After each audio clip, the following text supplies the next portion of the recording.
Hello and welcome to some more Star Citizen with a roadmap update. 3.3 is now live, and there are a couple of changes to 3.3.5, big changes to 3.4 with some of its features being moved into 3.5, and updates to the latter as well.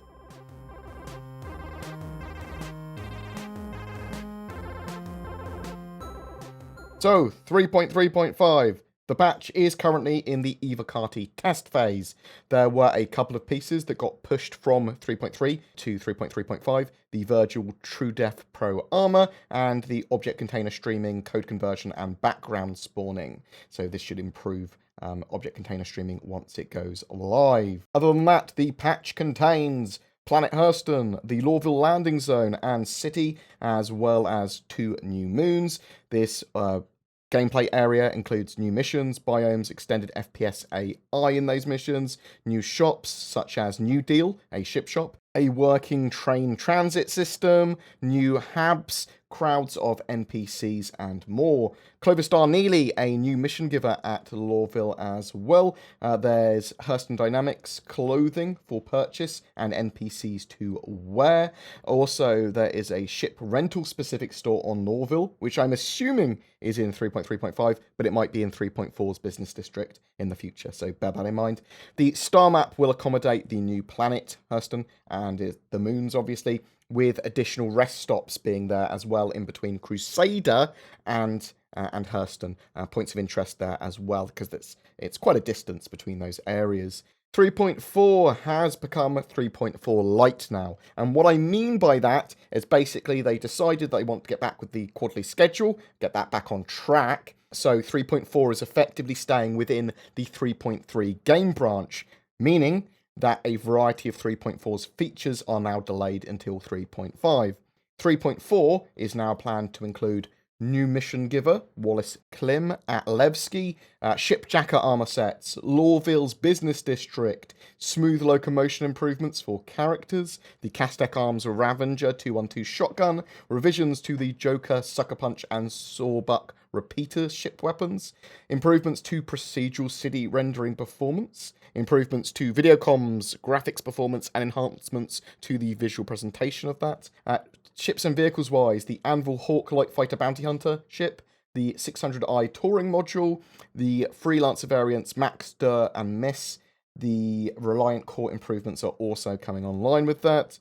Quantum travel improvements are there with upgrades to the UI interaction and spline jumps. Player interaction updates, improvements and streaming of the interaction system for players interacting with objects in the world. VoIP and FOIP improvements, adding support for a simultaneous proximity-based server-wide VoIP channel, along with dedicated channels, including the ability to mute individual characters, integration with object container streaming, and FOIP calibration, and other performance improvements as well.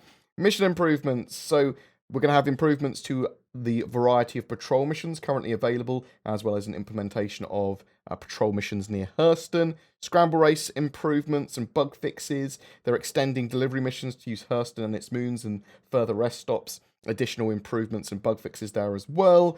General improvements to mining, both planetary and asteroid-wise. Rec item rental, so they're adding the functionality that allows players to rent ship items with rec for use in Arena Commander via the main rental shop. The features pushed from 3.4 to 3.5 are quite big ones, unfortunately. Playable female characters and updates to female NPCs. Planet ArcCorp, its landing zone Area 18 and its 2 moons Lyria and Waller. FPS stealth, so this is NPC behaviors that will allow players to approach an encounter using stealth tactics and allow NPCs to react appropriately. AI, quantum, and strafing. This batch of improvements will allow AI pilots to use quantum navigation, provide more updates to the IFCS flight mode, and allow AI to use basic scanning mechanics to possibly detect stealth ships. The Origin 300 series rework is also getting moved out. Gas cloud tech, allowing the rendering of volumetric effects such as asteroid field dust, comet trails, etc. The projectile manager, so this is a physics system that will improve projectile functionality and realism in game is the idea. Hard surface shader improvements, updates to the hard surface and organic shaders allowing for enhanced environmental detail, and the new flight model which overhauls the entire flight system is also getting pushed out to 3.5. So in addition to those parts moving from 3.4 that we've already mentioned to 3.5, 3.5 will have, or is at least planned to have, DNA face customization, allowing for comprehensive facial customization for your character creation and variation in what we see in NPCs. Reputation and Law System version 1. So this is going to be the initial implementation of reputation and law systems that they're expanding out, allowing for localized crime ratings, reputations there, along with integrated location-based missions. Salvage V1 as well. So this is going to be the mechanics required for players to be able to strip material from a ship's hull.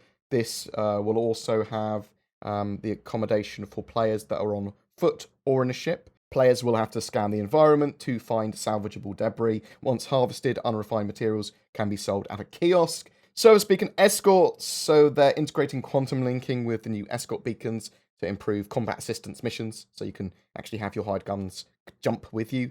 Ships and vehicles wise, they're having M50 improvements, balancing the reworked base model of the Origin M50 Racer to make it flight ready in game. This will also improve the landing gear compression and updates its UI metrics and generally improve its cockpit experience. They're adding the Banu Defender, the Reliant variants, the Tana, Sen, and Mako, improvements to the P-52, and implementing the revised and flyable Constellation Taurus. It also adds the Gemini S71 assault rifle, the Kastak Arms Coda pistol, and revisions to the GT-870 Tarantula, size 1, 2, 3 ship weapons. Parallel network jobs is there as well. This increases network multi-threading is the idea, moving packet receive processing into the job system so that the server can handle a greater number of connections. This system should allow the game to increase player count per server beyond the limitations of the current tech. They're also having the lobby refactor in there as well. This lays the groundwork for server migration technology that will allow them to connect multiple servers and clients in the same game session. That is actually very closely linked to server meshing, so we won't see any immediate observable benefit from that tech until server meshing is completed, but it's sort of like part of the framework for that. Dates-wise, so this should mean that after 3.3.5 is out live, that they're sort of getting back to the live patches each quarter, so they're getting back on track with that. There is no hard release date for 3.3.5 currently, but I'm expecting around the end of November, maybe the 23rd of November, to coincide with the anniversary sale. It should go to a wider PTU, that 3.3.5 build, well before that though. I think they mentioned as well that their aim with 3.4 was a live build for the 20th of December, and 3.5 will be at the end of March, a live release 2019. There may be some mini patches in between if necessary though, but please tell me your thoughts on the movement when it comes to the roadmap. Obviously, some disappointing things to know that the new flight model and ArcCorp aren't coming this year, as well as the female player models and customization and improvements there as well, getting moved out to 3.5. I understand that they are trying to get bits and bobs out, but 3.4 Lite is disappointing, but still making good progress. Really, really, really happy with 3.3 being live now, and I'll tell you how happy with 3.3.5 I am once we have a wider PTU. Yeah, it's good. They're making progress. It's just, I always want more, and I was really looking forward to some of those features. But at least they are moving forward, and they are doing some good improvements. Should mean, hopefully, as well, that 3.4 and 3.5, 3.4 should see lots of quality of life updates for the content that we already have. And 3.5 should be all the better for the extra time they have effectively get to work on it by not constantly having to split the game dev branches to create 3.3, 3.4, 3.5, all that sort of jazz. Because effectively they're skipping that with the 3.4 this time. It is basically staying as the 3.3 branch. But as I said, whatever your thoughts, tell me in the comments below. If you don't have Star Citizen yet, be sure to create an account with the links below to receive 5,000 UEC, the in-game currency, as a bonus, and to participate in any free flight. Every month we have a ship giveaway. For November, I am giving away a Saber Raven, Star Citizen game package, and a CitizenCon 2948 digital goodies pack. All you need to do to be in for a chance of winning is be subscribed to my YouTube channel and comment on any of my videos made during the month. More details below.